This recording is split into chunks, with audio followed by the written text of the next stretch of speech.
ACL tier या injury के लिए कोई नॉन ऑपरेटिव ट्रीटमेंट है या नहीं। दोस्तों आज हम इस पे बात करेंगे। मेरा नाम डॉक्टर मनु बोरा, मैं एक ऑर्थोपेडिक सर्जन और आर्थ्रोस्कोपिक एक्सपर्ट हूँ nexus day surgery centre Mumbai. दोस्तों जब आपका ACL में चोट लगती है या वो टीयर हो जाता है या फिर अगर आपको चोट लगी है और आपको पेन हो रहा है, घुटने में लचक आ रही है, इनस्टेबिलिटी हो रही है, घुटने में सूजन आ रही है, कट कट की आवाज़ आ रही है और आपने MRI कराया उसमें ACL टीयर लिखा हुआ है और आप चिंतित है क्या इसमें हमेशा सर्जरी की ज़रूरत होती है या हम बिना सर्जरी के भी इसका इलाज कर सकते हैं। तो दोस्तों बिना सर्जरी के ACL का इलाज संभव है। अगर आपकी MRI में ग्रेड 1 टीयर लिखा हुआ है, ACL ईडिमा लिखा हुआ है, स्प्रेन लिखा हुआ है या लो ग्रेड टीयर लिखा हुआ है तो इसके अंदर कई बार सर्जरी की ज़रूरत नहीं पड़ती। एक बार जब आपको चोट लगती है तो पहले प्राइस मेथड करना होता है, simple elevation, ice packs, rest कुछ दिनों तक। आपको अपने नी की मोबिलिटी कंटिन्यू करनी है, आपको बेंड करना है नी, कुछ कुछ सिंपल एक्सरसाइजेस करनी है ताकि आपकी मसल्स डिजनरेट ना हो और आपका नी स्टिफ नहीं हो। ट्रीटमेंट के लिए अगर MRI में लो ग्रेड टीयर है तो हम PRP का मतलब है प्लेटलेट रिच प्लाज्मा के इंजेक्शन या ACP ऑटोलोगस कंडीशन प्लाज्मा के इंजेक्शन से उसको ठीक किया जा सकता है।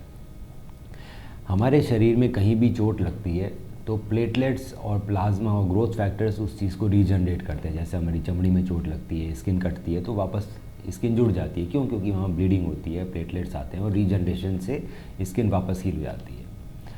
नी जॉइंट के अंदर सैनुअल फ्लूइड होता है तो ये रीजनरेशन का प्रोसेस बहुत धीरे होता है, इसीलिए धीरे धीरे हमारे नी जॉइंट डीजनरेट होने लगते हैं जैसे हम ओल्ड एज की तरफ जाते हैं, क्योंकि उसमें रीजनरेशन या रिपेयर नहीं होता। एक बार आपकी ACL में चोट लग गई तो आपके ब्लड से हम PRP बनाते हैं।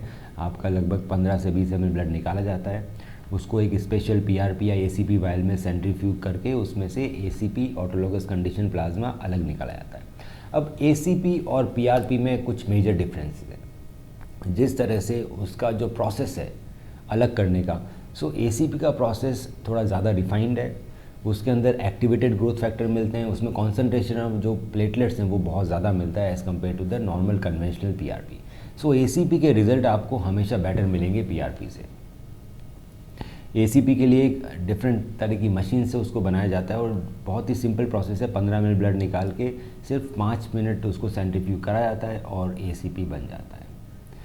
ACP को आपके ACL के अंदर इंजेक्ट किया जाता है इन OPD प्रोसेस। इसके लिए एडमिशन या सर्जरी की ज़रूरत नहीं है या बेहोश करने की ज़रूरत नहीं है, सिर्फ लोकल एनेस्थीसिया की मदद से आपको ACP आपके नी जॉइंट में दिया जाता है।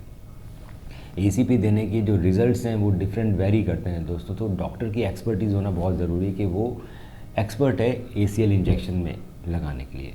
दूसरा, ACL आप देख नहीं पाते हो क्लिनिकल सेटिंग में, ना तो एक्सरे में दिखता है, ना सियाम मशीन में दिखता है और ना ही वो अल्ट्रासाउंड मशीन में दिखता है। एक सबसे अच्छा तरीका रहता है बिल्कुल एक्यूरेट ACL इंजेक्शन का, वो रहता है नैनोस्कोप। नैनोस्कोप एक बहुत ही डिस्पोजेबल छोटा पतला आर्थ्रोस्कोप है जिसको हम OPD सेटिंग में लोकल एनेस्थीसिया में की मदद से आपके नी जॉइंट पे इंट्रोड्यूस करते हैं। इसके लिए कोई भी anaesthesia, spinal anaesthesia, general anaesthesia का ज़रूरी नहीं है।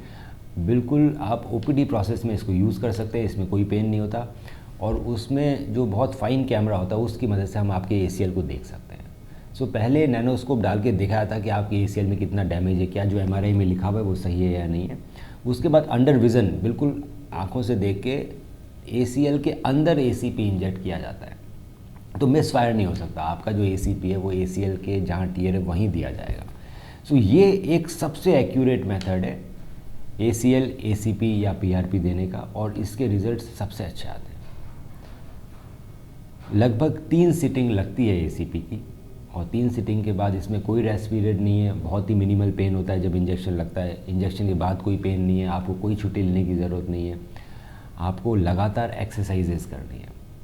बड़ी स्पेसिफिक एक्सरसाइजेज होती है depending upon tear and depending upon other associated injuries के आपको और क्या क्या इंजरीज़ हैं उसके साथ में कुछ प्रोटेक्टिव स्लीव दी जाती है आपको, उसकी मदद से आपको एक्सरसाइजेज करनी रहती है और लगभग 45 डेज़ टू 60 डेज़ मतलब 2 महीने के अंदर इसका रिज़ल्ट कंप्लीट आ जाता है। ये एक नॉन ऑपरेटिव प्रोसेस है जिसका कॉस्टिंग भी कम आती है और इसमें सर्जरी की ज़रूरत और रिहेबिलिटेशन की ज़रूरत भी बहुत कम पड़ती है।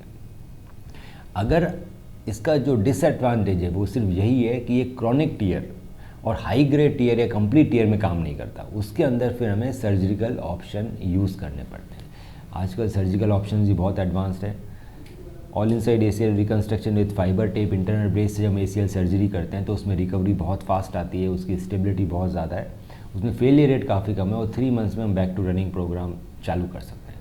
तो अगर आपके MRI में किसी भी तरह का डैमेज लिखा हुआ है, ACL tear, PCL tear, meniscus tear, MCL, LCL या शोल्डर और एंकल के MRI में टेंडन का टीयर या लिगामेंट का tear, ATFL tear, rotator cuff का पार्शियल टीयर, और आप कंफ्यूज है क्या हमेशा में सर्जरी की ज़रूरत है या नहीं है, तो आप हमें अपनी MRI व्हाट्सएप कीजिए और उसका डिटेल में स्टडी करके मैं बताऊंगा सबसे बेस्ट इलाज क्या रहेगा।